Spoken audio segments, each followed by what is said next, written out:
안녕하세요. 박인철입니다. 박인철 방송 나는 나 28번째 시간입니다. 지난주에는 광복절을 앞두고 광복절과 더불어 우리가 잊지 않아야 될 국치일에 대해서 말씀을 드렸습니다. 가볍게 그날 하루 금식일로 반성의 날을 삼자라고 제안을 하고 넘어가서 이제 다른 얘기를 하려고 했는데, 요즘 세상 돌아가는 모습을 보니까 국hil이 가까워 올수록 지금 우리가 정신을 더 바짝 차려야겠다라는 생각이 듭니다. 그래서 오늘은 단순히 국hil날 하루 굶읍시다라는 차원을 떠나서 한 걸음 더 나아가 왜 이 시점에 국hil을 생각해야 하는가라는 좀 더 본질적인 문제에 대해서 잠깐 얘기를 나누고자 합니다.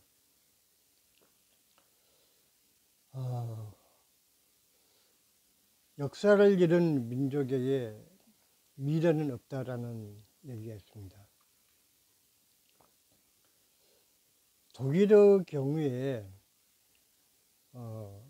이름까지 바꾸고 저기 남미 아르헨티나라든지 이런 멀리 가서 숨어 살던 90살이 넘은 노인을 체포해 가지고 본국으로 와서 재판을 하고 처벌을 하는 그런 얘기를 해외 토픽을 통해서 듣곤 합니다. 즉 나치에 부역했던 자는 시간이 아무리 흘러도 결코 용서하지 않고 끝까지 추적해서 처벌하겠다라는 독일인들의 강한 의지를 볼 수가 있습니다. 그런가 하면 프랑스에서는 드골 대통령이 2차 대전 이후에 집권을 해서 엄청나게 많은 수의 나치 부역자들을 처벌을 했는데, 제가 듣기로 6,000명 이상을 사형을 시켰다고 합니다. 그 중에는 상당히 많은 수의 언론인들이 사형 대상이 되었었는데, 언론인들이 이제 중벌을 내리게 되니까 당연히 항변을 했겠죠. 자기 목숨이 왔다 갔다 하는데 죽여주십시오라고 가만히 있을 사람은 아무도 없을 겁니다. 그분들이 내세우는 주장은 우리는 나치가 침범했을 때 아무 말도 하지 않고 있었다. 그런데 왜 우리가 죄를 졌다고 하느냐라고 항변을 했는데, 그 당시 프랑스 정부에서는 당신들은 의견을 제시하고 의견을 모아야 될 언론인으로서 반드시 정당한 언론인으로서의 역할을 다해야 되는데 아무 말도 하지 않았다는 그 자체가 죄다라고 하면서 엄청나게 많은 수의 언론인들을 처벌을 했다고 들었습니다. 지금 현재도 일본에서는 물론 자기들 입장에서 보면 8월 15일이 그 사람들 입장에서는 국hil이 되겠죠.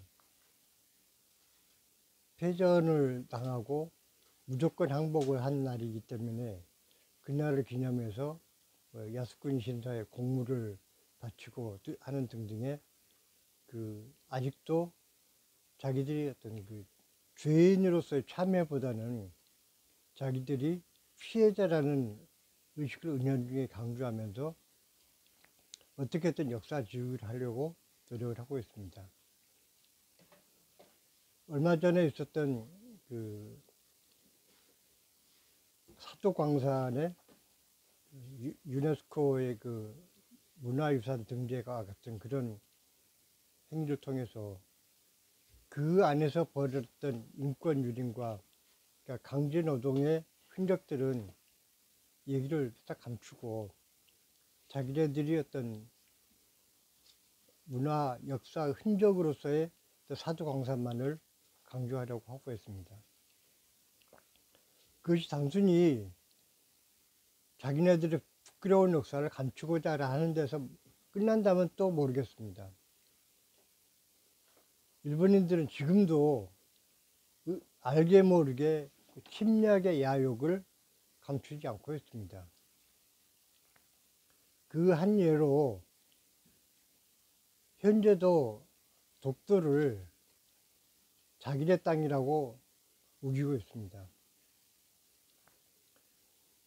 이런 상황에서 우리 대한민국이 물론 광복절을 기념하고 우리가 빛을 되찾은 날을 기념해서 즐거워하는 것 당연합니다. 그렇지만 거기에서만 머물고 만다면 호시탐탐 대한민국을 노리고 있는 수많은 외세들의 어떤 그 노략질 내지는 침략 근성들을 우리가 이겨내기 위한 어떤 자력의 힘을 투여되지 않을까라는 생각이 드는 것이죠. 그런데 현재 물론 그 일시적인 현상이라고 볼 수 있겠습니다만은 친일 매국 세력들이 옛날에는 숨어서 친일 어떤 사상을 퍼뜨렸다면 지금은 아예 정권의 전면에 서서 노골적으로 대국민을 협박하다시피 하면서 친일 내지는 매국 행위를 감추지도 않고 버젓이 공공연하게 지금 드러내고 있습니다. 최근에 있었던 독립기념관장을 그 친일 매국 세력의 한 사람을 앉히는 것만 보더라도 과연 우리 대한민국이 진정한 역사의식을 가지고 있는가라는 데 대해서 대단히 불안한 마음을 감출 수가 없게 되는 것입니다. 제가 지난주에 이어서 이번 주까지 굳이 이런 친일 문제 내지는 그 국치일에 대해서 어떤 기억을 되살리고 그날 하루를 반성의 날로 삼고자 많은 분들에게 호소를 드리는 이유가 지금 현재 우리나라에서 일어나고 있는 여러 가지 그 현상들을 봤을 때 우리가 진정 미래를 향해서 한 발짝 앞서고 또한 세계를 주도할 수 있는 선진국으로서의 기능을 다할 수 있도록 우리 국민들이 철저하게 정신무장을 하고 있는가 라는 데 대해서 반신반의할 수밖에 없는 현실이 너무나 안타깝고 어떤 면에서는 두려운 마음까지 들기 때문에 적어도 깨어있는 우리 국민들 대다수가 그런 그 친일 매국 행위를 바로잡기 위해서라도 좀 더 확실하게 과거에 잘못됐던 그러한 그 역사의 흔적들을 바로잡기 위해서라도 그 국치를 반드시 기억하고 넘어가야 되지 않을까라는 생각에서 말씀드리는 것입니다. 역사가 어느 나라나 그렇겠지만 항상 밝은 역사만 있는 것도 아니고 그렇다고 또 항상 어두운 역사만 있는 것도 아닐 것입니다. 독일이라는 나라도 히틀러라는 괴물이 엄청난 인류가 지을 수 있는 최악의 범죄를 저지르고 거기에 그런 괴물이 정권을 잡고 권력을 휘두를 수 있도록 방치했던 그러한 과오를 다시는 반성하지 않도록 하기 위해서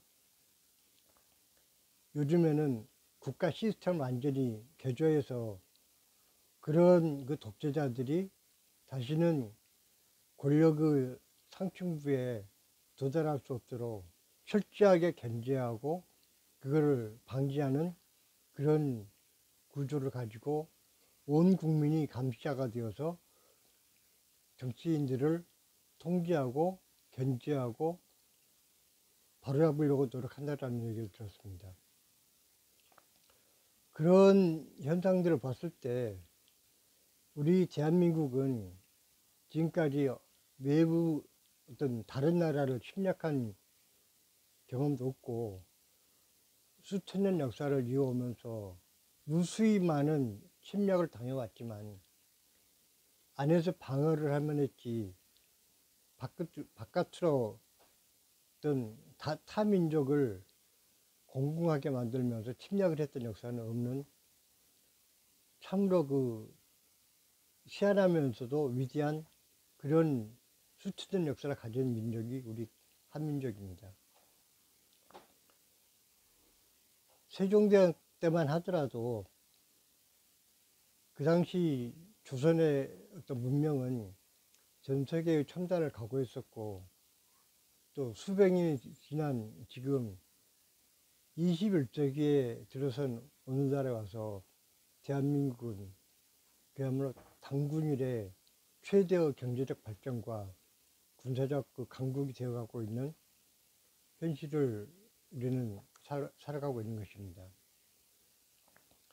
이러한 그 정말 아주 짧은 시간에 일제시대에 그 엄청난 수탈을 당하고 또 해방이 되자마자 불과 5년 만에 6.25 사변이라는 전쟁을 치르면서 완전히 황폐해져서 전 세계에서 가장 가난한 나라 하나로 전락했던 대한민국이 오늘날 불과 7, 8년 만에 전 세계 10위권 안에 드는 경제 강국이 됐다는 사실은 정말 별 보잘것없는 자원을 가지고 있는 우리 대한민국이 오직 인적 자원, 즉 우수한 국민들의 어떤 정신적 힘에 의해서 이렇게 단시간 안에 훌륭한 업적을 이뤄냈다라고 하는 것을 좀 더 명확하게 하기 위해서라도